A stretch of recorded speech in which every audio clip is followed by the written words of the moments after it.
Hello students, let us start lecture number 1.4 part 1. Today we will study composition of function. तो इसके सारे concept हम study करेंगे और ML अग्रवाल की एक्सरसाइज 1.4 के क्वेश्चन नंबर 1 to 5 भी सॉल्व करेंगे. तो इसकी डेफिनेशन को लिखवाने से पहले हम इसके थोड़े से कॉन्सेप्ट्स आपको समझाते हैं बहुत ही ईजी वे में कि सपोज आपके पास एक फंक्शन है. फंक्शन आपको पता ही है, फंक्शन हम आपको बहुत बार डिफाइन कर चुके हैं कि suppose f is a function from a to b. तो every element of a have unique image. इसके एलिमेंट की यूनिक इमेज होगी और हमने एज्यूम कर लिया कि इसके एलिमेंट जो हैं वो a b c d e हैं और जो ये आपके पास डोमेन होता है, ये आपके पास को डोमेन होता है और को डोमेन आपके पास P Q R S है. अब हमें रेंज देखना है. Range means collection of image. तो अब हम लोगों का हमने एज्यूम कर लिया कि A की इमेज हमें Q मिल रही है, B और C की इमेज सपोज हमारे पास R है और D और E की इमेज हमारे पास S है. इट मीन्स अगर आप इसे ध्यान से देखें तो ये आपके पास मैनी वन. अब ये सारे कॉन्सेप्ट मैं आपको बता चुका हूं. एंड इनटू, ये मैनी वन इनटू फंक्शन है. आप इसे कुछ भी ले सकते हैं, many one on to, one on to, one into, कुछ भी ले सकते हैं. हमने एक just to explain many one into ले लिया. अगर हम वन लेते तो वो बहुत आसान हो जाता, वन ऑन टू लेते तो वो और बहुत इजीली दिखाई देता. इसीलिए हम लोगों ने मैनी वन इनटू लिया. इसमें सारे केस कवर हो जाएंगे. अब हम लोगों ने एक और फंक्शन लिया g. इस g के साथ हमने क्या कहा कि g का जो डोमेन है वो इस f के कोडोमेन के इक्वल है. ये हम लोगों ने इसकी एक प्रॉपर्टी यहां पे रखी और हम लोगों ने g को मैप कराया फ्रॉम b टू c. तो b में तो आपके पास जो डोमेन है g का, उसमें तो एलिमेंट होंगे p q r s और सपोज g में एलिमेंट है हमारे पास alpha beta gamma. It means यहां पे अगर आप देखें तो जो f का कोडोमेन है तो codomain of f is equal to यहां पे जो डोमेन ऑफ g है, डोमेन ऑफ g. ओके, अब क्या है हमारे पास, अब हम लोगों ने p के एलिमेंट, ये जो यहां पे जो p q r s है ये आपको इमेज देगा. तो सपोज p ने इमेज दी अल्फा, q और r ने इमेज दी बीटा और सपोज s ने इमेज दी गामा. तो अब की बार ये फंक्शन बन गया मैनी वन ऑन टू. आप इसे मैनी वन इनटू भी कर सकते थे कि सपोज हमने ये वाला हटा दिया यहां से और इसको जो है हमने इसके साथ कनेक्ट कर दिया तो ये मैनी वन इनटू हो जाता. ओके, तो कोई सा भी केस ले सकते हैं आप लोग, जस्ट समझाने के लिए है ये. अब हमने क्या कहा कि अगर हमारे पास दो फंक्शन है f from a to b और g from b to c, तो क्या होगा, हम एक फंक्शन और डिफाइन कर सकते हैं और वो फंक्शन कहां से कहां तक डिफाइन होगा, a से c के लिए. ओके, और वो फंक्शन कौन सा होगा, वो फंक्शन होगा जब हम लोग इस b को इस b के साथ एसोसिएट कर दे. मींस इस a की इमेज हम लोग c में देखें through the element of b. Means what कि a ने इमेज दी q और इधर से q ने image the beta. Means a comma beta. अगर इस तरह के एलिमेंट, मींस a आपके पास है a का और बीटा आपके पास है c का एलिमेंट, तो मींस हमने एक मैपिंग ली फ्रॉम a टू c. तो ये बड़ी अंडरस्टूड सी बात है कि हमें इस तरह की एक मैपिंग मिलेगी हमेशा. तो इस मैपिंग को बस हम लोगों ने थोड़ा सा लिखने का तरीका लिखा. हमने इसे कहा कि ये क्योंकि a और f और g को कंबाइंड करके आ रही है तो हमने कहा इसे कि ये जो मैपिंग है इस तरह की जो हमेशा a के एलिमेंट को c में मैप कराएगी, उस मैपिंग को कहा हमने composition of f and g और इसको डिनोट किया हमने GOF से. ओके, अब जरूरी नहीं GOF से, आप इसे किसी से भी कर सकते हैं. आप R भी कह सकते हैं, R from a to c, कि R क्या है, एक मैपिंग है फ्रॉम a टू c. किस तरह से कि a के एलिमेंट b से कनेक्ट है, b के एलिमेंट c से कनेक्ट है. तो this is the composition of f and g. ये हमारे पास है f और g का कंपोजिशन. अब हमारे पास ये डिफाइंड कैसे है मैपिंग, हम अब इसे जरा ऊपर ध्यान से देखिए कि अगर हम GOF ऑफ x की बात करें तो क्या है, यहां पे अगर आपके पास कोई एलिमेंट x है, सपोज यहां पे है, इसकी इमेज यहां पे मिलेगी fx. अब ये fx एज इट इज यहां पे भी होगा इसकी इमेज हमें मिलेगी g of F x. Okay, तो g ऑफ एफ एक्स क्या है आपके पास? g of f of x। ये इस तरह से डिफाइंड है, डिफाइंड बाय दिस। तो यही हमारे पास कंपोजिशन है। अब यहां पर सिर्फ एक चीज आती है कि अगर तो आपको क्वेश्चन में सिंपल गिवन है कि f from a to b and g from b to c, तो हमेशा GOF कंपोजिशन एग्जिस्ट करेगा और क्या होगा? फ्रॉम A टू C होगा। और डिफाइंड कैसे होगा? G of f of x is equal to G of F x होगा। ओके, पर अगर आपके पास ये इसका डोमेन रेंज नहीं दी, डोमेन रेंज नहीं दिया, फंक्शन डिफाइंड कर दिया इन्होंने कि F x is equal to suppose e raise to the power x and G x is equal to 1 upon x, तो और फिर वो पूछ लिया कि GOF फाइंड करिए, तो सबसे पहले हमें देखना पड़ेगा कि GOF एग्जिस्ट करेगा कि नहीं करेगा। और अब ये GOF कैसे एग्जिस्ट करेगा, बस यही इसमें एक छोटा सा पॉइंट है। इसके लिए हम लोग क्या करते हैं, हम लोग ये जो हमने f और g को अलग अलग डिफाइन किया था अभी, इसको हम लोग एक साथ डिफाइन कर लेते हैं। यहां पे हो गया हमारे पास f और ये हो गया हमारे पास g। यहां एलिमेंट थे a b c d e, यहां पे थे आपके पास p q r s, यहां थे alpha beta gamma. a map था q से, b और c मैप थे r से, और d और e मैप थे s से। इसे एक बार देख लेते हैं, ऐसे ही था। इसी तरह से इसमें g में भी देख लेते हैं, g में p अल्फा है, q r बीटा है और s गामा है। p अल्फा है, q एंड r मैप्ड हैं बीटा से, s गामा है। देखिए अब इसमें क्या होगा कि हमने बात करी कि GOF एग्जिस्ट कब करेगा? एग्जिस्ट तब करेगा जब यहां पे अगर हम लोग इस तरफ f के लिए बात करें, तो जो f की रेंज है, रेंज ऑफ f, वो क्या होनी चाहिए? वो सबसेट होनी चाहिए डोमेन ऑफ g का। तो ये कंडीशन हमेशा होगी। देखिए यहां पे अगर हम f a टू b की बात करें और g b टू c की बात करें, तो जब a के एलिमेंट यहां पे मैप होंगे तो जो रेंज होगी वो या तो b होगी या उसका सबसेट होगी। तो जो रेंज है वो या तो b है या फिर सबसेट ऑफ b है।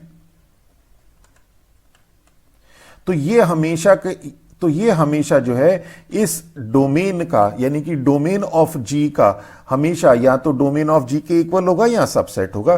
तो सिर्फ इतनी सी कंडीशन आपको ध्यान रखनी है कि, और ये सारी मैं अभी आपको डेफिनेशन लिखवाऊंगा, भी कुछ प्रॉपर्टीज भी बताऊंगा, कि हमें सिर्फ हमेशा ध्यान रखना है कि GOF एग्जिस्ट करेगा। कब एग्जिस्ट करेगा? कि when range of f is a subset of domain of g। Okay, और इस केस में जो डोमेन है, डोमेन ऑफ GOF, ये देखिए ये मैं बार बार बता रहा हूं, ये कब हम लोगों को करना होगा? जब हमें इस फॉर्म में फंक्शन नहीं गिवन होगा। अगर इस फॉर्म में गिवन है तब तो देख के ही पता चल रहा है कि b कॉमन है, तो इसलिए FOG एग्जिस्ट करेगा। पर अगर जैसे मैंने बताया था कि F x is equal to function दे दे और g एक फंक्शन दे दे और वो बोले कि फाइंड FOX, तो सबसे पहले हमें FOG, तो सबसे पहले हमें ये देखना पड़ेगा कि FOG एग्जिस्ट करेगा भी कि नहीं करेगा। ओके, और डोमेन ऑफ GOF होगा हमारे पास डोमेन ऑफ f। ये तो बड़ा सिंपल है, देखिए यहां से भी दिख रहा है हमें कि इस पूरे का, इसका जो ये है हमारे पास GOF, तो इस GOF का जो डोमेन है वो डोमेन ऑफ f है। ओके, तो बस ये चीज आपको ध्यान रखनी है यहां पे, और वो भी तब जब आपके पास f A टू B कहां से कहां तक मैप है वो नहीं दिया है। तो अब हम इसके सारे डेफिनेशंस वगैरह को प्रॉपरली लिख लेते हैं। आप इसके नोट्स बना लीजिए, समझा दिया हमने, और इसकी प्रॉपर्टीज बताते हैं। बहुत इंपॉर्टेंट और बहुत इजी प्रॉपर्टीज है और MCQs के लिए बहुत इंपॉर्टेंट है। तो चलिए, तो अब हम लोग इसकी डेफिनेशन लिख लेते हैं बहुत सिंपल लैंग्वेज में। कॉन्सेप्ट आपके सारे क्लियर कर दिए कि let f from A to B and g from B to C are functions। Okay, और फंक्शन भी किस तरह के लिए है कि इसका कोडोमेन और g का डोमेन सेम है, देन GOF ध्यान रखिएगा, इसमें GOF में पहले F ऑपरेट होता है और फिर G ऑपरेट होता है। ये लिखा उल्टा जाता है और ये बहुत कंफ्यूज करता है हमेशा स्टूडेंट्स को। ध्यान रखिए, ये F है और ये G है, और ये F G और ये जो है आपके पास दिस इज GOF, और ये कंपोजिशन है, composition of F and G, इसे कहा जाता है composition of F and G। Then GOF is composition of F and G and denoted by, कैसे डिनोट करते हैं, डिनोटेड बाय GOF। कहां से कहां तक मैपिंग होगी, देखिए A से C की मैपिंग होगी, ये A, ये B और ये C, तो ये A से C की मैपिंग होगी। और डिफाइंड कैसे होगा, defined by GOF of X is equal to G of FX। Okay, तो पहले F को X के साथ ऑपरेट कराइए, जो रिजल्टेंट यहां पे X को F के साथ ऑपरेट कराइए, रिजल्टेंट आया FX। अब इस FX की इमेज देखिए G में, that is G of FX। ये इतना इजी है। ओके, बस इतना सा ही इसमें है। और इसमें एक दो चीजें ध्यान रखने वाली, वो भी तब जब हमें ये F from A to B और G from B to C अगर नहीं गिवन है, तो तब हमें ध्यान रखना है कि हेयर GOF एग्जिस्ट करेगा, कब करेगा, कि when range of F is a subset of domain of G। और जो डोमेन है GOF का वो क्या होता है, वो हमेशा डोमेन ऑफ F होता है। ओके, नॉर्मल क्वेश्चन में हम लोग चेक नहीं करेंगे, ये सिर्फ चेक तभी करेंगे जब A B C हमें गिवन नहीं होगा, फंक्शन सिर्फ डिफाइंड होगा, डिनोट नहीं होगा। और इसी तरह से सिमिलरली अगर हमारे पास G फंक्शन है फ्रॉम A टू B और F फंक्शन है फ्रॉम B टू C, तो इस बार क्या होगा, देन ये जो FOG है ये कंपोजिशन है किसका, G एंड F का, is composition of G and F। ध्यान रखिएगा, और डिनोट को होगा, कैसे होगा, डिनोटेड बाय, डिनोट कैसे होगा कि FOG इज फ्रॉम, जैसे ये था आपने देखिए इसमें G को A टू B कर दिया, फ्रॉम A टू C। और डिफाइंड कैसे होगा, defined FOG of X is equal to F of GX। Okay, कितना सिंपल है।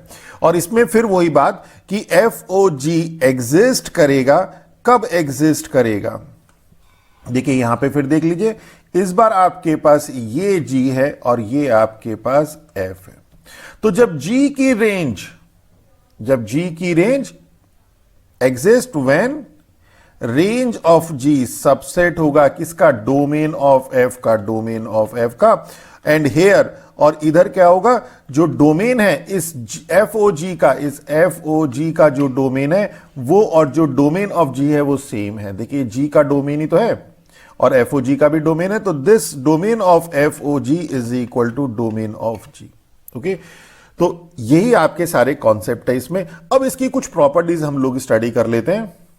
तो प्रॉपर्टीज क्या क्या हैं, बहुत इजी प्रॉपर्टीज हैं, और इसके ऊपर बेस्ड देखिए MCQs बनेंगे, इसलिए इनको नोट डाउन कर लीजिए। सिंपल कॉन्सेप्ट के ऊपर बेस्ड है, और एक बार नोट डाउन कर लेंगे, पहली बार तो देखिए हर एक चीज थोड़ा सा टफ लगती है, बट ये कहीं से कहीं तक कोई टफ नहीं है। जब आप इसे नोट डाउन कर लेंगे तो आपको खुद ही दिखने लगेगा कि कितना ईजी है। बट नॉर्मली स्टूडेंट इसको छोड़ देते हैं इन सब चीजों को, बट मैं ये एडवाइज नहीं करूंगा कि आप इन्हें छोड़ें। फर्स्ट प्रॉपर्टी है कि अगर आपके पास F और G 1 1 है, देखिए आपके पास F ये है, G ये है, F and G। Okay, F और G अगर आपके पास 1 1 है, if F and G is 1 1, तो क्या होगा, तो GOF विल ऑलवेज बी 1 1, ये हमेशा 1 1 होगा। तो सपोज यहां पे आपके पास ये 4 एलिमेंट है, और 1 1 होने के लिए यहां पे भी आपके पास 4 एलिमेंट होंगे, क्योंकि एक ही की इमेज एक ही होगी। यहां पे ऐसे करके दिस, ओके। ये भी हो सकता है कि यहां पे कोई एलिमेंट ऐसा बच जाए जिसकी कोई इमेज ना हो, तो उस केस में ये है तो 1 1, बट किस टाइप का 1 1 है, onto type, into type का 1 1 है। ओके अब क्या होगा, अब यहां पे आपके पास कितने एलिमेंट होने चाहिए, 1 1 के लिए एटलीस्ट यहां पे 4 एलिमेंट थे, यहां पे 5, 1 1 के लिए एटलीस्ट यहां पे 5 होने चाहिए, 5 भी हो सकते हैं या 6 भी हो सकते हैं, 5 या 5 से ज्यादा हो सकते हैं। तो हमने सपोज यहां पे 5 है, तो ये अब हम लोगों ने इस तरह से ये 1 1 के लिए इस तरह से मान लीजिए मैप कर गया ये, ठीक है। अब ये फिर 1 1 ऑन टू हो गया। तो अब अगर आप इसे ध्यान से देखें तो ये जो एलिमेंट था ये यहां पे इमेज दे रहा है, ये एलिमेंट यहां पे इमेज दे रहा है, ये एलिमेंट यहां पे इमेज दे रहा है, ये एलिमेंट यहां पे इमेज दे रहा है। मींस इसके जो 4 एलिमेंट थे इसने तो इमेज दे दी, यानी कि ये जो GOF है, GOF ये क्या हो गया, ये तो 1 1 हो गया। तो देखिए F और G 1 1 है तो GOF भी क्या हो गया, 1 1 हो गया। हमने थोड़ा सा टफ ले लिया, अदरवाइज सिंपल केस में हम लोग लेते हैं तो सिंपल केस में तो हम लोगों ने यहाँ पे 3 एलिमेंट ले लीजिए, ये तीनों यहाँ पे मैप करेंगे और ये तीनों यहाँ पे आपके पास मैप कर जाएंगे, तो ये भी पूरा क्या होगा, ये भी 1 1 होगा। ओके बट क्या है, but converse is not always true, but इसमें हम कहते हैं but converse is not always true. It means what? कि अगर GOF 1 1 है तो it does not means कि F और G क्या होगा, 1 1 होगा। इसका एग्जाम्पल ले लेते हैं हम लोग जिसमें हमारे पास GOF तो 1 1 है। सपोज ये हमारे पास एक फंक्शन है, this is F and this is G and this is GOF, ये A, ये B और ये C। ओके सपोज यहां पे हमारे पास एलिमेंट है ए बी सी और ये मैप कैसे है कि ए मैप है पी से, बी मैप है क्यू से और आर मैप है एस से, या पी क्यू आर, आर ले लेते, सी मैप है आर से। अब हमारे पास तो देखिए 1 1 हो, ये आपके पास GOF क्या है, 1 1। हमने कहा कि हम एक ऐसा एग्जांपल लेंगे जिसमें GOF 1 1 होगा बट F और G जरूरी नहीं 1 1 हो। अब हमने क्या किया, यहां पे कर दिया हम लोगों ने, सपोज ये ले लिया अल्फा, ये ले लिया इससे और ये ले लिया ये बीटा और ये ले लिया गामा। अब आप कहेंगे सर ये तो 1 1 है, ये F भी 1 1 है और G भी 1 1 है और GOF भी 1 1 है, तो ये तो converse is not always true वाली कंडीशन सेटिस्फाई नहीं हुई। अब हमने क्या किया, हमने यहां पे ले लिया PQR SNT, 2 एलिमेंट सपोज यहां पे है, ये तो वो हो गया पहले वाले का कि F और G अगर 1 1 है तो GOF हमेशा 1 1 होगा, पर converse is not always to GOF तो आपके पास यहां पे 1 1 है, पर अब हम कैसे करते हैं कि हम G को एनी 1 बना देते हैं सच दैट कि GOF 1 1 ही रहे। तो हमने क्या किया, S और T लिया यहां पे और यहां पे ले लिया अल्फा बीटा गामा डेल्टा और इस S को और इस T को इसके साथ मैप करा दिया। ये कंडीशन इसमें ऐड कर दी। कौन सी कंडीशन ऐड कर दी, ये वाली कंडीशन ऐड कर दी। अब इससे क्या फायदा हुआ, देखिए जो ये मैपिंग ए की पी और पी से अल्फा थी, बी से क्यू, क्यू से बीटा, क्यू से क्यू, बी से क्यू और क्यू से आर थी और सी से आर और आर से बीटा थी, तो ये A B C alpha beta gamma तो ऐसे ही रहा, यानी कि ये तो आपके पास GOF तो 1 1 ऐसे ही रहा। पर क्या हुआ, जी जो है यहां पे मैनी 1 हो गया। हालांकि इसने इसको GOF के ऊपर फर्क नहीं डाला पर जी मैनी 1 हो गया। तो ये तो एग्जाम्पल हो गया। ओके इन सबके एग्जाम्पल करने से क्या होता है, थोड़े से कॉन्सेप्ट हमारे क्लियर आ जाते हैं। मैं बार बार कहता हूं कॉन्सेप्ट क्लियर करिए, थोड़ा कॉन्फिडेंस बिल्टअप होता है और कोई फर्क नहीं है, और इसी से इंटरेस्ट भी डेवलप होता है। कॉन्सेप्ट क्लियर है, कॉन्फिडेंस बिल्टअप होगा, इंटरेस्ट डेवलप होगा। This is simply the funda. The next is कि if F and G are both onto, अगर दोनों के दोनों क्या है, ऑन टू है, तो GOF will also be onto, ये भी ऑन टू होगा। But the converse is not always true, हमेशा ऐसा जरूरी नहीं कि कन्वर्स ट्रू होगा। ये तो ट्रू है कि F और G ऑन टू है तो GOF हमेशा ऑन टू होगा, बट कन्वर्स हमेशा ट्रू है ऐसा जरूरी नहीं। इसका एक एग्जांपल ले लेते हैं, इसी से मिलता जुलता एक एग्जांपल ले लेते हैं। ये F और ये G, ये F, ये G और ये GOF, ये A, ये B, ये C, और इसमें एलिमेंट है A, B, C, इसमें आपके पास P, Q, R, S और इसमें है अल्फा, या P, Q, R ही लेते भी, इसमें है alpha beta gamma. A map कर गया P में, P मैप कर गया अल्फा में, B मैप कर गया Q में, Q मैप कर गया सपोज बीटा में, C मैप कर गया R में, R मैप कर गया सपोज गामा में। अब कहेंगे सर ये तो जो है F ऑन टू है, G ऑन टू है, तो ये GOF इज ऑन टू, ये वाली तो कंडीशन ये वाली आ गई। हम क्या कह रहे हैं, हम कह रहे हैं कि GOF अगर ऑन टू है तो ऐसा हो सकता है कि इन दोनों में से कोई एक ऑन टू ना रहे। अब इसी क्वेश्चन में अगर हम लोग क्या कर दें, यहां पे अगर एक एलिमेंट आ जाए सपोज S, ओके अब ये S एलिमेंट है तो G के लिए ये S डोमेन का पार्ट है तो इसकी इमेज होनी चाहिए, और हमने मान भी लिया कि इसकी इमेज ये है गामा। तो क्या फर्क पड़ा, F आपके पास देखिए, F आपके पास this time F is not onto, F इस बार आपके पास ऑन टू नहीं रहा। G तो ऑन टू है बट F ऑन टू नहीं है। और अगर GOF को देखे मींस A को देखे, A की इमेज P, P की इमेज अल्फा, B की इमेज Q, Q की इमेज बीटा, C की इमेज R, R की इमेज गामा। यानी कि अगर हम लोग GOF को सिर्फ देखें तो हमारे पास GOF का क्या आएगा, यहां पे A, B, C और यहां पे alpha, beta, gamma. A map कर गया अल्फा से, B मैप कर गया बीटा से, C मैप कर गया गामा से। This is your GOF। तो ये तो ऑन टू है, तो इट मींस कि अगर GOF ऑन टू है तो it is not always true कि दोनों के दोनों ऑन टू होंगे, पर अगर दोनों ऑन टू है F और G तो GOF ऑन टू होगा। ओके, नेक्स्ट है कि अगर आपके पास थर्ड है हमारे पास कि इफ GOF एग्जिस्ट, अगर GOF एग्जिस्ट करता है मींस F है और G है तो GOF एग्जिस्ट करेगा। तो इट डज नॉट मींस कि FOG भी एग्जिस्ट करेगा, means this implies FOG need not be necessarily exist. Okay, जैसे हमने कहा हमारे पास F है A to B, G है B to C, तो GOF तो एग्जिस्ट करेगा ही करेगा क्योंकि ये B और ये F सेम है। पर FOG क्या ये एग्जिस्ट करेगा? FOG के लिए यहां पे आपके पास C है, ये A है, तो इसके लिए वो जो डोमेन और रेंज वाली कंडीशन बताई थी वो देखनी पड़ेगी कि इसका रेंज इसके डोमेन का सबसेट होना चाहिए। ओके, नेक्स्ट आता है हमारे पास कि अगर दोनों एग्जिस्ट कर रही हैं, GOF भी एग्जिस्ट कर रहा है और FOG भी एग्जिस्ट कर रहा है, कब एग्जिस्ट करेगा? एक बहुत सिंपल देख लेते हैं कि अगर F from A to A है और G भी फ्रॉम A टू A है तो FOG भी एग्जिस्ट करेगा और GOF भी एग्जिस्ट करेगा। पर क्या ये दोनों इक्वल होंगे? ऐसा जरूरी नहीं है। तो इट मींस कि if FOG and GOF exist then this implies FOG and GOF need not be necessarily equal.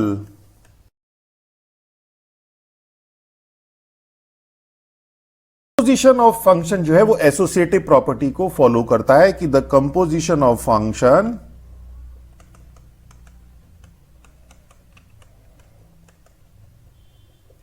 Is associative. It means what कि अगर आपके पास F A to B है, G B to C है, means GOF exist करेगा, और H C to D है, C to D है, तो क्या होगा?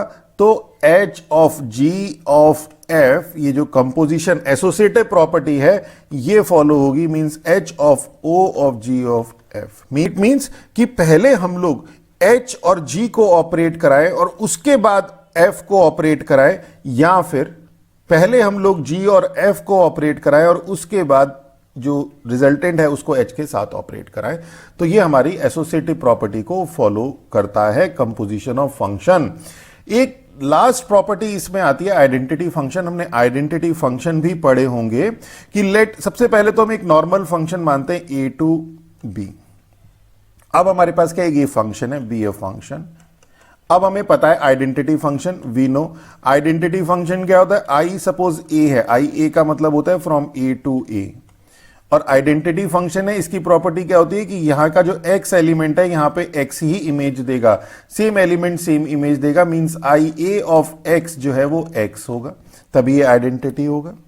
जैसे यहां पे हम लोग f के लिए लिखते थे ना कि f of x is equal to y, पर यहां पे क्या होगा? अगर fx x है तो ये f जो है आइडेंटिटी फंक्शन हो जाएगा, ये हो जाएगा आइडेंटिटी फंक्शन। अब चूंकि ये a के लिए ऑपरेट हो रहा है इसलिए हम लोगों ने इसे IA लिख दिया, बस इतना सा फर्क है। ओके, अब हमारे पास एक और फंक्शन है B टू B, और उसकी प्रॉपर्टी क्या है कि अगर हम उसको ऑपरेट कराएं किसी भी एलिमेंट के साथ, सपोज हमने y एलिमेंट के साथ ऑपरेट कराया और हमें y ही मिला, तो वो फंक्शन फिर आइडेंटिटी ही कहलाएगा। और ये है b के लिए, तो हमने इसे सिंपली IB का नाम दे दिया, तो ये हो गया IB। ओके, तो देखिए जो नोटेशंस हैं कुछ नहीं है, थोड़ा सा कई बार हम लोगों को कंफ्यूज करती हैं कि पता नहीं कहां से आ गया कैसे आ गया, बट ये बहुत सिंपल सिंपल सी नोटेशंस हैं और हमेशा जो है अपने कोई ना कोई चीज इसमें छुपी होती है कि क्यों हम IA और क्यों हम IB लिख रहे हैं। ओके, अब क्या है आपके पास, तो देखिए F के साथ कौन कौन सा ऑपरेशन होगा। अगर हम लोग यहां पे बात करें IA की, तो ये तो है हमारे पास A to A और ये है IA। ओके, और F हमारे पास चूंकि A से B है, तो यहां पे हमारे पास ये F आएगा A to B। तो ये जो ऑपरेशन, अब जो ये ऑपरेशन है, ये कौन सा ऑपरेशन होगा हमारे पास, ये होगा FOIA। एक चीज तो ये क्लियर हो गई। तो अगर हम यहां पे बात करें हेयर FOIA, ये कहां से कहां तक होगा, ये होगा A to B। और इसकी प्रॉपर्टी क्या होगी वो भी देख लीजिए, बहुत सिंपल है। X ने इमेज दी X और इस X ने, क्योंकि आइडेंटिटी था, और इस X ने इमेज दी FX, तो such that FOIA means X की इमेज हमें क्या मिल रही है, FX मिल रही है, तो means FOIA is equal to F ही तो होगा। क्यों, क्योंकि FOIA of X is equal to FX है, तो FOIA F के इक्वल होगा। ओके, बहुत सिंपल है। तो ये हमारे पास आ गया IA की प्रॉपर्टी, मींस आइडेंटिटी फंक्शन कैसे हमारे पास कंपोजिशन होती है F के साथ। इसी तरह से अब हम लोग इसे B के साथ कंपोजिशन भी कर सकते हैं। तो अब अगर हम लोग इस IB के लिए देखें, तो इसके लिए क्या होगा, नाउ अगर हम IB वाली प्रॉपर्टी देखें, IB को हमें ऑपरेट कराना है F के साथ, तो कैसे होगा, मान लीजिए ये है आपके पास IB, ये है IB means B to B। तो F कैसे एसोसिएट होगा, F कैसे एसोसिएट होगा इसके साथ, कुछ इस तरह से एसोसिएट होगा, मींस F यहां पे A है और ये B है। ओके, आप देखिए यहां पे X एलिमेंट है, यहां पे अंडर F हमें मिलेगा FX। अब चूंकि ये आइडेंटिटी फंक्शन है, तो ये जो FX है ये सेम एलिमेंट सेम इमेज देगा, मींस FX ही होगा। मींस IBOF मींस आपके पास, सबसे पहले तो हम लोग IBOF को डिफाइंड कर ले, ये है from IBOF A to B। IBOF is equal to, ये अगेन F है हमारे पास, तो यही हमारे पास आ गया। और ये IBOF F क्यों हो गया, क्योंकि जैसे मैंने अभी आपको बताया, IBOF में हम एक एलिमेंट X की इमेज देखें तो IB, और ये हो जाएगा FX, और FX की इमेज आइडेंटिटी फंक्शन के लिए FX ही रहेगी, तो means IOB of X is FX, means IOB of F is F. Okay, तो this is all about our concepts of this composition of function। इसके अलावा इसमें कुछ भी नहीं है। और तो चलिए अब स्टार्ट करते हैं क्वेश्चंस। फर्स्ट क्वेश्चन है F from 2 3 4 5 ये set to 3 4 5 9, G from 3 4 5 9 to 7 11 5, are function this find GOF। तो GOF के लिए हमारे पास, GOF के लिए जैसे मैंने बताया रिवर्स ऑर्डर में होता है F ये और G ये। ओके, तो GOF के लिए हमारे पास जो F की जो को डोमेन है वो G के डोमेन के इक्वल होना चाहिए। तो F का को डोमेन देखिए 3 4 5 9 और G का डोमेन आपका 3 4 5 9। It means F A to B G B to C की फॉर्म है, तो GOF एग्जिस्ट करेगा। तो हेयर सबसे पहले लिखेंगे GOF एग्जिस्ट कर रहा है, चेक कर लीजिए। अब हमें GOF फाइंड करना है, तो GOF होगा क्या, तो GOF के लिए हमें डोमेन पे वैल्यूज निकालनी है। तो GOF का जो डोमेन है, यहां पे लिख लेते हैं इसको कि डोमेन ऑफ GOF ये डोमेन ऑफ F के इक्वल होता है, मींस इसके, और F का डोमेन 2 3 4 5 है, 2 3 4 5। अब इसी पे हमें इमेज निकालनी है, तो पहले GOF ऑफ 2 देखते हैं, तो क्या हो जाएगा G ऑफ F2। F2 हमारे पास देखिए यहां पे गिवन है F2 3, तो G ऑफ 3, और G ऑफ 3 हमें गिवन है, ये G वाले सेट से ले लीजिए 7। इसी तरह से GOF ऑफ, नेक्स्ट है हमारे पास एलिमेंट 3 की इमेज देखनी है, तो G ऑफ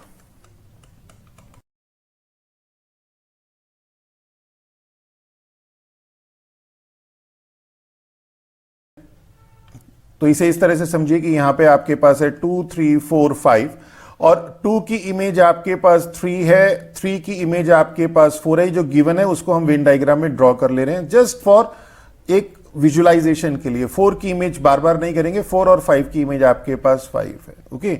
और फिर इसके बाद G3 की इमेज और G4 की इमेज आपके पास 7 है, ये 7 है। और 5 और 9 की इमेज आपके पास 11 है, 5 की इमेज 11 है और यहां पे 9 है, इसकी इमेज भी 11 है। पर यहां पे F में 9 किसी की इमेज नहीं है, ये ध्यान रखिएगा, 9 किसी की इमेज नहीं है। तो ये आपके पास अगर इसे वेन डायग्राम की हेल्प से विजुअलाइज कर लेंगे शुरू के 1-2 क्वेश्चन में, तो ये आपको हेल्प करेगा पूरे कॉन्सेप्ट को समझने में।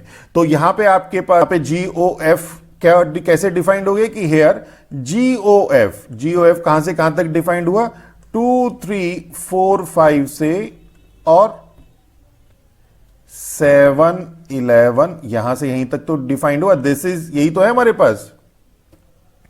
और एक चीज और देखिए, G का जो आपके पास को डोमेन है वो 7 11 और 15 है। यहां पे इस 15 की हालांकि कोई इमेज नहीं मिल रही है, ओके। तो 7 11 एंड 15 ये इस तरह से तो डिनोट होगा।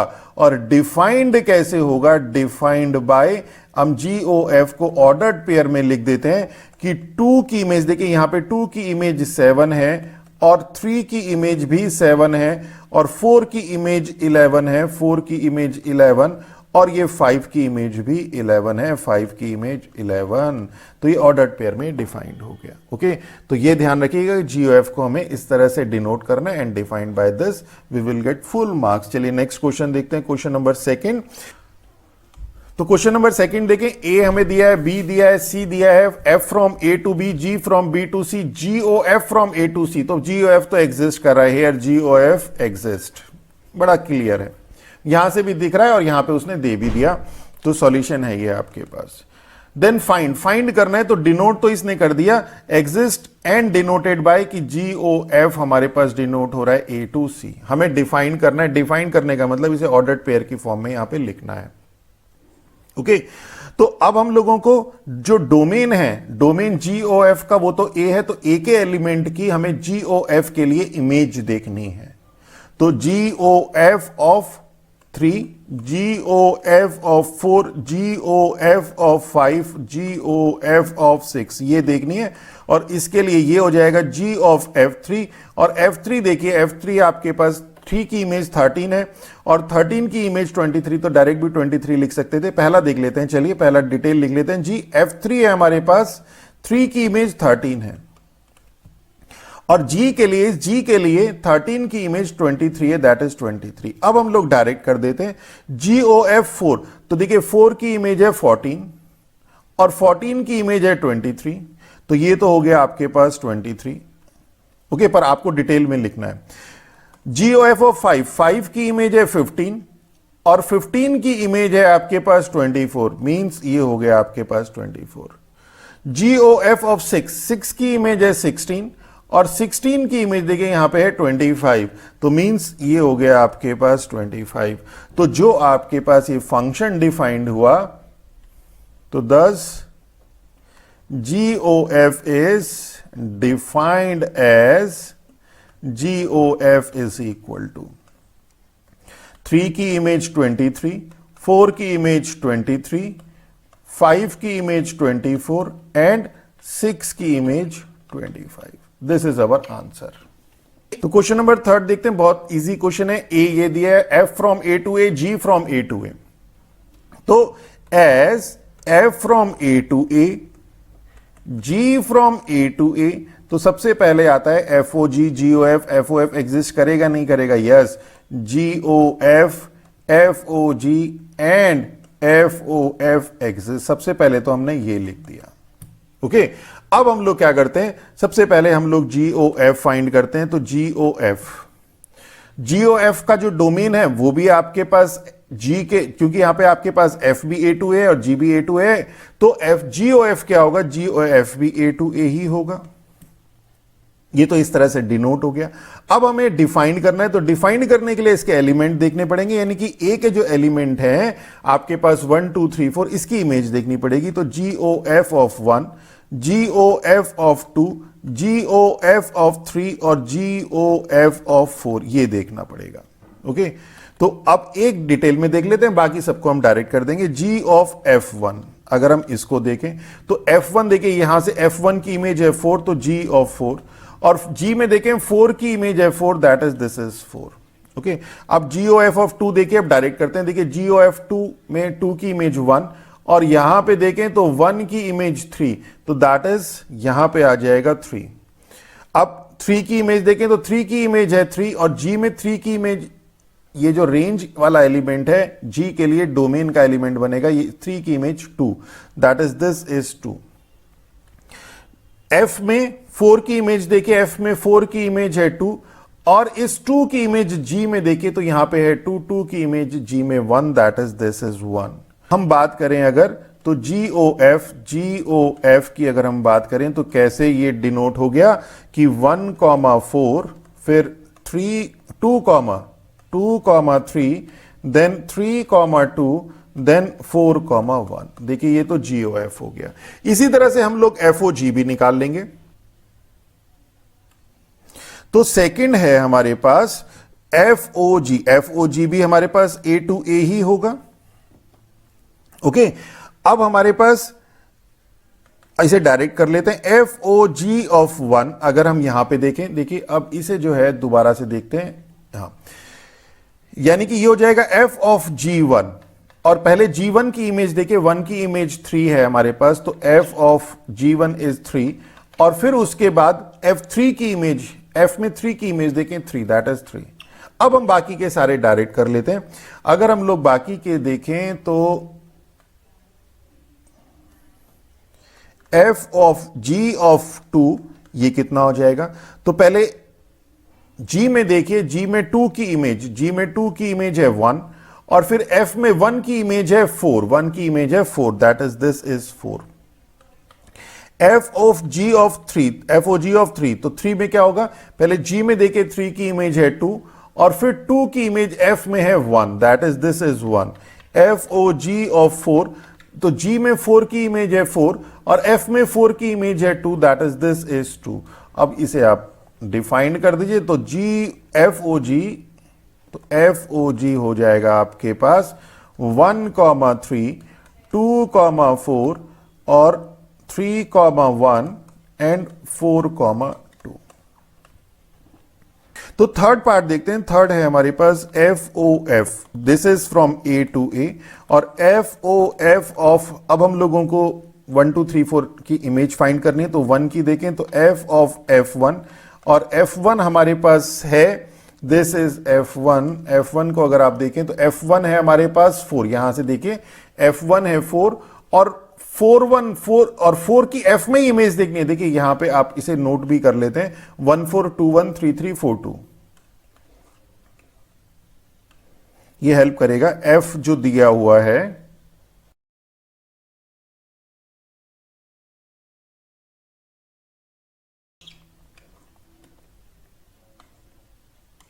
तो देखिए हम लोगों ने यहां पे F नोट भी कर लिया। अब हम इसे दोबारा से कर लेते हैं यहां से, क्योंकि अननेसेसरली कंफ्यूज करेगा। तो अब हमें FOF ऑफ 1 फाइंड करना है, तो ये हो जाएगा F ऑफ F1, और F1 देखिए यहां से हमारे पास 4, तो F ऑफ 4, और F4 देखिए यहां से हमारे पास है 2। अब बाकी के हम डायरेक्ट कर लेते हैं। FOF ऑफ 1 के बाद 2, तो देखिए 2 की इमेज 1, और फिर इसी में 1 देखिए 1 की इमेज क्या है, तो 1 की इमेज है 4, तो ये आ जाएगा 4। ओके, थोड़ा सा ध्यान रखिएगा, शुरू में थोड़ा परेशान करेगा, बट ये बहुत इजी है। FOF ऑफ 3, तो अब देखिए पहले F3 की इमेज देखिए, 3 की इमेज है 3, अब फिर 3 की इमेज देखिए, फिर 3 की इमेज है 3, तो दैट इज दिस इज 3। इसे चलिए एक बार समझ लीजिए। F ऑफ F3, तो देखिए F3 कितना है, 3 की इमेज कितनी है 3, दैट इज F3, और इस 3 की इमेज फिर 3। FOF ऑफ 4, अब 4 की देखें तो 4 की इमेज हमारे पास है, 4 की इमेज है हमारे पास 2, तो यहां पे आ जाएगा 2। अब 2 की इमेज देखिए, 2 की इमेज है हमारे पास 1, तो दैट इज दिस इज 1। तो FOF को अगर हम डिफाइन करें तो 1 की इमेज है 2, मींस 1,2, दैट इज, और फिर उसके बाद 2 की इमेज है 4, 2,4, देन 3,3 एंड देन 4,1। इसी में वो प्रॉपर्टी भी देख लीजिए कि FOG और GOF एग्जिस्ट कर रहा है but they are not equal. कि देखिए FOG आपके पास, GOF आपके पास ये है और FOG आपके पास ये है, पर ये इक्वल नहीं है। ये 1,4 है, ये 1,3,2,3 और ये 2,4। ओके, तो this is your question number 3। अब देखते हैं क्वेश्चन नंबर 4 भी इजी है कि if f and g are given by, f हमारे पास ये फंक्शन है, g हमारे पास ये फंक्शन है।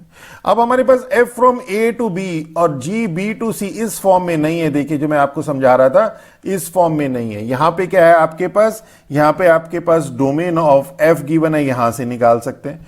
रेंज ऑफ f निकाल सकते हैं, डोमेन ऑफ g निकाल सकते हैं, रेंज ऑफ g निकाल सकते हैं, पर क्या FOG एग्जिस्ट करेगा, क्या GOF एग्जिस्ट करेगा? अगर ये f from a to b होता, g from b to c होता, तो डायरेक्ट हमें पता चल जाता है कि GOF एग्जिस्ट करेगा, पर यहां पे नहीं पता चल रहा है।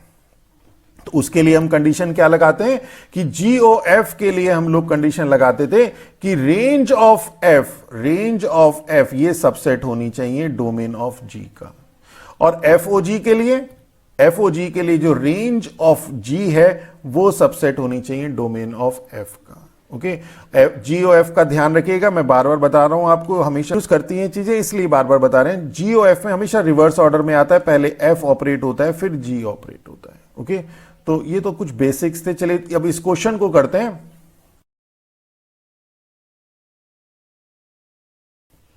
तो find the domain of f and g। तो f का डोमेन तो फर्स्ट पार्ट है, डोमेन ऑफ f की अगर हम बात करें तो सीधा सीधा है फर्स्ट एलिमेंट 1, 3 एंड 4, और डोमेन ऑफ g की बात करें तो फर्स्ट एलिमेंट है 2, 5, 1। ओके, सेकेंड रेंज की बात करें तो रेंज ऑफ f तो हमारे पास हो जाएगा सेकेंड एलिमेंट मींस 2, 5, 1, और रेंज ऑफ g हो जाएगा हमारे पास 3, 1, और दोबारा से 3 है मींस 3 और 1 ही रहेंगे। ओके, थर्ड है right FOG and GOF A set of ordered pair. तो पहले देखते हैं थर्ड में फॉर FOG के लिए क्या होना चाहिए आपके पास, क्या होगा देखिए FOG में ये G होगा और ये F होगा, तो इसका जो रेंज है, रेंज ऑफ G सबसेट होनी चाहिए इसके डोमेन का, मींस डोमेन ऑफ F। तो यहां देखते हैं रेंज ऑफ G है आपके पास 3, 1, डोमेन ऑफ F है 3, 1, 4, तो here range of G is a subset of domain of F. This implies FOG exist। यहां पहले हमें देखना पड़ेगा एग्जिस्ट कर रहा है नहीं कर रहा है, और डोमेन एंड जो डोमेन है FOG का, देखिए अब क्या होगा, अब आपके पास यहां पे सिर्फ दो चीजें रह जाएंगी, ये बन गया FOG, ये हो गया डोमेन और ये रेंज। तो ये हमें पता है इसका डोमेन और ये डोमेन सेम होता है, यानी कि G का ही डोमेन होता है ये। ओके, तो domain of FOG is domain of G। अब हमें जो डोमेन ऑफ G है मींस ये 2, 5, 1, इसकी इमेज निकालनी है for the operation FOG, for the function FOG। तो FOG of 2, FOG of 5 and FOG of 1 ये हमें फाइंड आउट करना है। ओके, तो FOG ऑफ क्या हो जाएगा 2, F ऑफ G2। अब देखिए G2 कितना था हमारे पास, G2 था हमारे पास, यहां से देखें अगर हम लोग, G2 है हमारे पास 3 और F3 है हमारे पास 5। G2 है हमारे पास 3 और F3 है हमारे पास 5। ओके, और ये हो जाएगा F ऑफ G5 एंड अब देखिए G5 है हमारे पास, यहां से देखें G5 है हमारे पास 1 और F1 है हमारे पास 2। G5 है हमारे पास 1 और F1 है हमारे पास 2। इसी तरह से F ऑफ G1 है हमारे पास, G1 है हमारे पास 3 और F3 है हमारे पास 5।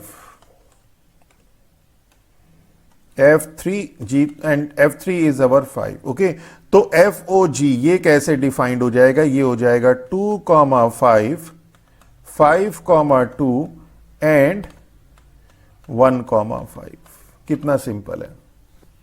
और इसी तरह से अगर हम इसमें ही नेक्स्ट, अगर हम इसी में GOF, ये तो हमारे पास FOG था फॉर GOF देखें तो GOF के लिए क्या होना चाहिए हमारे पास, जो रेंज ऑफ एफ है वो सबसेट होनी चाहिए डोमेन ऑफ जी के। वैसे तो फाइंड आउट करने के लिए कह रहा है तो ये तो होंगी, पर आप देख लीजिए यहां पे देखिए range of F this is a subset of domain of G. Yes है 251, और जो डोमेन है इस GOF का वो डोमेन ऑफ एफ होगा, मींस 134 होगा। तो इस 134 पे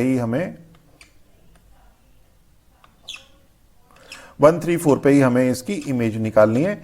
तो ये आ गया, जो domain of GOF is domain of F is equal to 1, 3 and 4। Okay, अब इसे सिंपली आप निकाल दीजिए कि जो आपके पास GOF ऑफ 1, GOF ऑफ 3 और GOF ऑफ 4 ये निकाल दीजिए। तो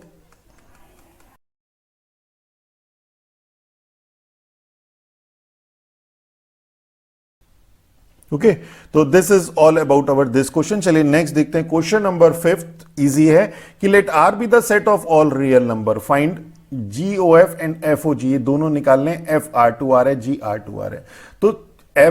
तो इट मींस अगर FR2R है, GR2R है, तो सॉल्यूशन की अगर हम बात करें तो हियर सबसे पहले जो लिखते हैं FOG एंड GOF एग्जिस्ट करेगा, और डिनोट कैसे होगा, एंड FOG भी आपके पास R2R होगा और GOF भी आपके पास R2R होगा। अब डिफाइंड बाय कैसे होगा वो हमें करना है बस। ओके, डिनोट कर दिया। अब फर्स्ट देखते हैं हम लोगों को FX ये है, GX ये है। हमारे पास FX है, देखिए 2x - 1, इन सबकी प्रैक्टिस कर लीजिएगा। दिखने में ये क्वेश्चन आसान दिखाई देते हैं पर थोड़ा सा परेशान करते हैं बाद में। तो इसमें देखिए हमें FOG निकालना है, F ऑफ GX, तो ये हो जाएगा F of GX। Okay, F of GX हमारे पास है x² + 3। अब जरा ध्यान रखिएगा, अब हमें F ऑफ x² + 3 निकालना है। FX हमें पता है ये है।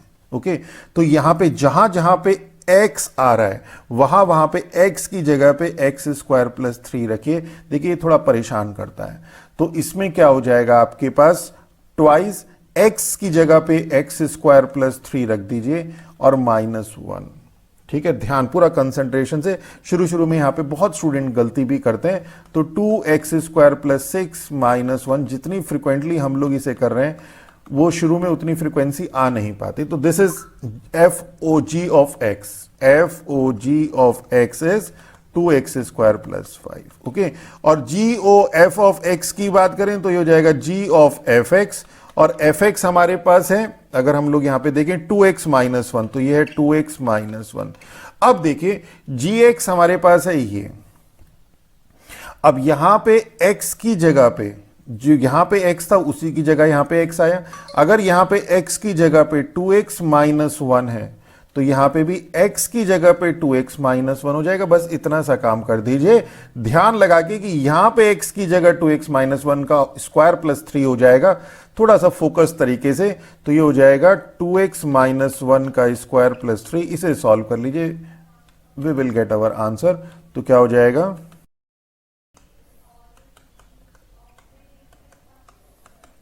This is our answer. Okay, तो देखिए सेकंड देखते हैं। सेकंड के लिए FX है आपके पास x + 1 और GX है आपके पास mod x। तो बहुत सिंपल है, तो बहुत सिंपली हमें इसे भी इसी तरह से सॉल्व करना है। तो पहले अगर हम लोग इसका FOG ले लें, तो F of GX is F of GX, then GX तो आपके पास देखिए यहाँ GX तो आपके पास mod x है, तो ये तो सिंपल mod x है। इसके बाद ही थोड़ा सा जो है कंफ्यूजन शुरू होता है। अब देखिए हमें f ऑफ mod x देखना है, तो f ऑफ x हमारे पास है x + 1, मींस यहाँ पे x है तो यहाँ पे भी x आया। तो यहाँ पे अगर x की जगह mod x हो जाएगा तो यहाँ पे भी x की जगह mod x हो जाएगा, means this become mod of x + 1। इसी तरह से g ऑफ fx की बात करें तो ये हो जाएगा g of fx। g of, यहां तक तो कोई कंफ्यूजन नहीं रहती, fx हमारे पास है x + 1, तो ये हो जाएगा x + 1। अब देखिए gx, ये देखना है हमें gx, तो gx हमारे पास gx हमारे पास मॉड x है, यानी कि अगर यहां पे x है तो मॉड के अंदर x आया, तो अगर यहां पे x प्लस 1 होगा तो यहां पे भी x प्लस 1 होगा, तो means this is mod of x plus 1। Okay, तो कितना सिंपल है, बट इसकी प्रैक्टिस कर लीजिए, ये कंफ्यूज करता है। इस पूरे को हम डिफाइन कैसे करेंगे कि दस, अगर एक डिटेल में लिख देते हैं कि FOG is from R to R defined by FOG of X is mod of X plus 1। Okay, third देखते हैं, थर्ड क्या कहता है, बहुत सिंपल है, f of gx is equal to f of gx है हमारे पास 2x स्क्वायर प्लस 1। अब इसके बाद शुरू होता है। अब देखिए यहां पे अगर हम बात करें fx is equal to x cube है, मींस यहां पे x आया तो यहां पे x का क्यूब आ गया। अगर यहां पे x की जगह 2x स्क्वायर प्लस 1 होगा तो इस x की जगह 2x स्क्वायर प्लस 1 हो जाएगा और उसका क्यूब, मींस ये हो जाएगा 2x स्क्वायर प्लस 1 का क्यूब। कितना सिंपल है। ओके, और अगर हम इसी में सेकंड देखें, g o f of x देखें तो ये हो जाएगा g of fx, that is g of fx है हमारे पास x क्यूब। ओके, अब gx वाला देखना है तो gx है हमारे पास 2x स्क्वायर प्लस 1, मींस यहां पे x था तो यहां पे वो x यहां पे आया। अगर इस x की जगह पे x क्यूब हो जाता तो यहां पे भी x की जगह क्या हो जाएगा, x क्यूब हो जाएगा, मींस ये हो जाएगा 2x क्यूब और उसका square plus 1, that is 2x raise to the power 6 plus 1। इस तरह से इसका फोर्थ पार्ट है। तो अगर हम लोग FOG ऑफ x देखें then this become f of gx है हमारे पास 5x स्क्वायर। अब fx देखिए, अब fx है हमारे पास sin x, तो यहां पे x है तो वही x यहां पे रिपीट हो रहा है। अगर इस x की जगह हम 5x स्क्वायर करेंगे तो इस x की जगह भी हमें 5x स्क्वायर करना पड़ेगा, that is this become sin 5x square. ये 5x स्क्वायर साइन के साथ एंगल में है, ध्यान रखिएगा। और g ऑफ fx की बात करें तो g of fx and this is g of, अब fx तो हमें पता है सिंपल sin x है और x हमारे पास 5x स्क्वायर है, मींस यहां पे x आया तो यहां पे x आया। अगर इस x की जगह पे sin x आ जाए तो इस x की जगह पे भी sin x आ जाएगा, मींस 5 sin x का square, that is 5 sin x का स्क्वायर, और sin x का स्क्वायर sin स्क्वायर x होता है, this is 5 sin square x। तो this is all about our this lecture. अगर हमारा लेक्चर आप लोगों को अच्छा लगा हो तो हमारे चैनल को सब्सक्राइब कीजिए, अपने फ्रेंड्स के साथ शेयर कीजिए, इससे भी हम लोगों को मोटिवेशन मिलता है। कोई डाउट्स है तो हमारे साथ डिस्कस कीजिए, हम लोग डेफिनेटली आपके सारे डाउट्स को क्लियर करने की कोशिश करेंगे और नेक्स्ट लेक्चर में इसके आगे की अनसॉल्व्ड एक्सरसाइज आपको सॉल्व कराएंगे। With that all, thank you.